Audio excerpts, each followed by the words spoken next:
한판승부 함께하고 계십니다. 저희 한판승부는 유튜브로도 함께할 수 있죠. 유튜브 검색창에 한판승부 검색하시고 구독, 알림 설정하시면요 매일 실시간 방송 쉽게 더 보실 수 있겠습니다. 응답하라 한판승부 시간, 우리 진중권 작가님과 김성애 소장님 두 분께 질문 드리는 시간이죠. 자, 먼저 진중권 작가님께 드리는 질문, 9881님이 질문을 주셨는데, 작가님, 저는 5060 세대입니다. 국민의힘이 이준석 대표가 힘겹게 변화를 만들어놨더니 친이 친박 진박 활개치던 그때로 다시 돌아가는 것 같습니다. 정말 정권 교체되면 더 나아질 거란 확신 드시나요? 예, 4050이 느끼는 바를 말씀드리겠습니다. 아, 진짜까지 4050 세대라고요? 예, 알겠습니다. 김 소장님이 지금 살해 들렸어요. 예, 일단 말씀하세요. 이준석 대표가 이번에 또 나름대로 역할을 했습니다. 왜냐하면은 이른바 윤핵관이라고 알려졌던 사람들의 실체를 좀 드러냈거든요. 예. 그래서 그들을 일정하게 견제하는 역할을 좀 했고요. 그 결과 이제 김종인 위원장에게 힘이 실리는 모습이 좀 보이지 않습니까? 예.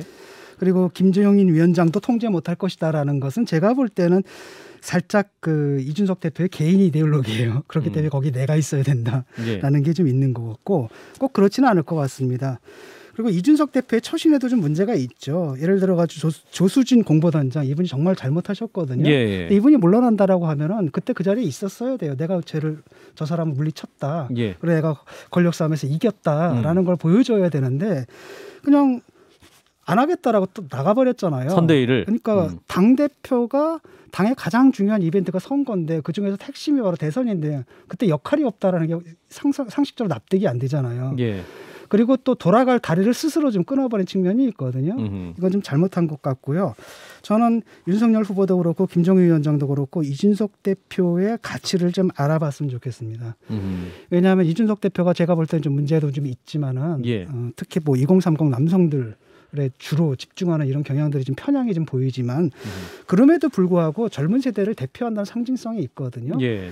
그래서 이준석 대표를 꺾었을 때 젊은 세대들은 어떻게 느끼냐면 저 꼰대들한테 우리가 또 꺾였네? 이렇게 느낀다라는 거예요. 예. 그런 일이 없게끔 해야 되는 거고, 또 다른 한편으로 이준석 대표가 갖고 있는 감각이라는 게 있어요. 예. 지금 이재명 후보 측의 그 홍보라든지 이런 것도 보면 감각이 너무 떨어져 있거든요. 예. 2030 감각이 아니라 5060 감각이에요, 지금. 그런 것을 보충해 줄 수 있는 존재가 바로 이제 이준석 대표고, 예. 다만 이준석 대표가 자꾸 선대위에서 뭐 인선에 자꾸 말을 섞거나 이러지는 않고, 예를 들어가지고 그 젊은 세대의 감각들, 그런 요구들을 담아가지고 자기가 원래 하려고 했던 거 홍보 있지 않습니까? 그 일에 매진한다면 굉장히 좋은 그림이 나올 것 같고, 그러기 위해서는 윤석열 후보가 지고 들어가야 돼요. 지금이라도 만나서 설득해서. 그리고 윤석열 후보도 좀 잘못했거든요. 예. 그렇잖아요.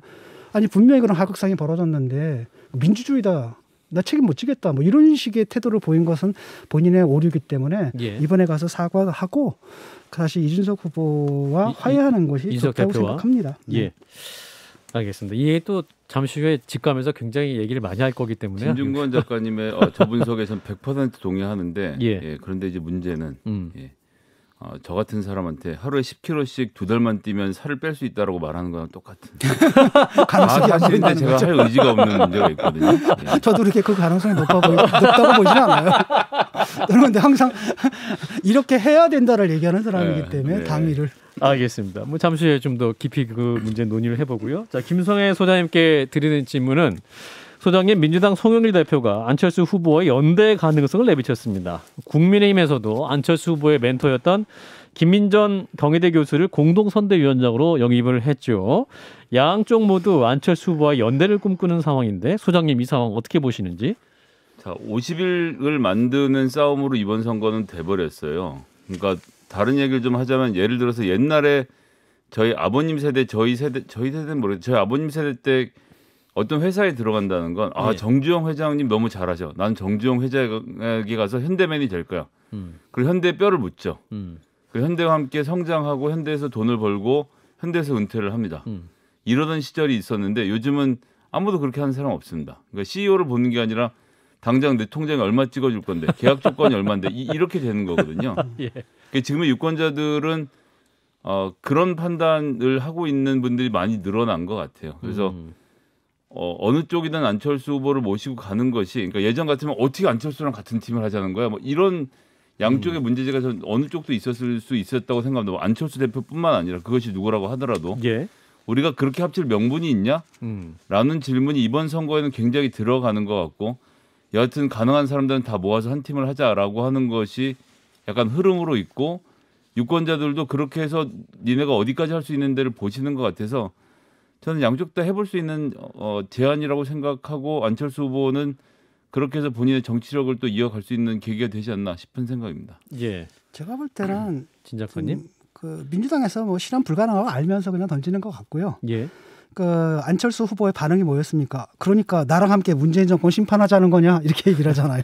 예. 그러니까 사실은 안철수 후보는 제가 볼 때는 독주할 것이고 독주란 건데 뭐냐 윤석열 후보의 실수가 계속 거듭된다라고 한다면은 네. 약간 회의론이 나올 때쯤 지금 윤석열 후보에서 떨어져 나간 표가 이재명 후보한테 가서 붙는 게 아니라 오히려 안철수 후보한테 가서 붙고 있거든요. 이런 상황들을 좀 즐기겠죠. 거기서 만약에 두 자릿수가 나온다 그러면 그때는 또 얘기가 또 달라진단 말이죠. 아마 그걸 노릴 것 같고 또 그게 안 됐을 경우에는 단일화 논의에 이제 들어가게 되는데 그다음에 합당 논의가 시작될 텐데 예. 그럴 때는 그 파트너는 민주당은 아닐 겁니다. 분명히 국민의힘이고 거기서 자기 몸값이 더 세겠죠. 예. 일단 그 상황 어떻게 진행될지는 또 지켜봐야 될 것 같군요. 자, 응답하라 한판 승부였습니다.